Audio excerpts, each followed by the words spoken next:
$100,000 গাড়িটাকে দেখাবো। আর এটা হলো সম্ভবত পৃথিবীর সব থেকে সেফ কার। এটা ট্যাঙ্কের মতো মনে হচ্ছে। আচ্ছা, এটা কি মিলিটারিদের গাড়ি নাকি? হ্যাঁ, এটা কিন্তু খুব উঁচু। তুমি এটাকে ল্যাম্বরগিনির সাথে কম্পেয়ার করো না। হ্যাঁ, ঠিকই বলেছো। চলো এবার দেখা যাক এই গাড়িটা কেন এত সেফ। প্রথমেই দেখাবো এই বুলেট প্রুফ উইন্ডো, যেটা এতটা মোটা।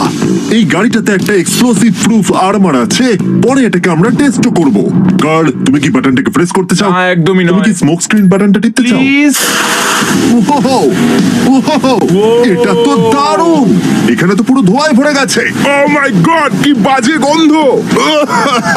কিন্তু এই সব ফিচার্স গুলো এই গাড়িটাকে একদমই সেফ বানায় না। এই পুরো গাড়িটার চারপাশে এক্সপ্লোসিভ প্রুফ ফ্রেম রয়েছে। আর আমরা প্রথম যারা এই গাড়িটাকে টেস্ট করছে, উদাহরণস্বরূপ ওই $300,000 গাড়িটাকে ওড়ানোর আগে আমরা একটা নর্মাল গাড়িকে ওড়াবো। দেখা যাক প্যাসেঞ্জাররা বেঁচে থাকে কিনা।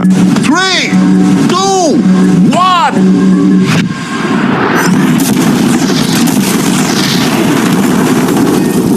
বিস্ফোরণটা এত জোরে হয়েছে যে ভিতরের ম্যানিকুইন গুলো ছিটকে এদিক ওদিকে বেরিয়ে গেছে। উপরের অংশটা উড়ে গেছে। বিস্ফোরণটাকে গাড়িটা সহ্য করতে পারেনি। আর এই গাড়িটাকে ওড়ানোর আগে ভেতরে আমি কয়েকটা ফেস্টিভ্যাল রাখবো। দেখা যাক এটা আমার চকলেটকে রক্ষা করতে পারে কিনা।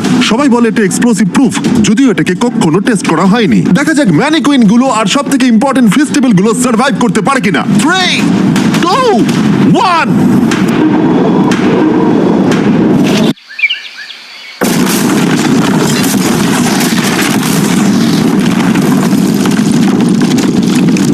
শুধু জাম্প করলো। গাড়িটা ব্লাস্টটাকে সার্ভাইভ করলো, শুধুমাত্র কিছু স্ক্র্যাচেস পড়েছে।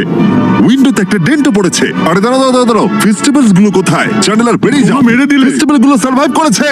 যদি তোমরা এমন গাড়ি চাও যেটা বিস্ফোরণ সহ্য করতে পারবে, তাহলে আমি এই গাড়িটাকে রেকমেন্ড করবো। কিন্তু যেহেতু আমরা কোনো যুদ্ধে যাচ্ছি না,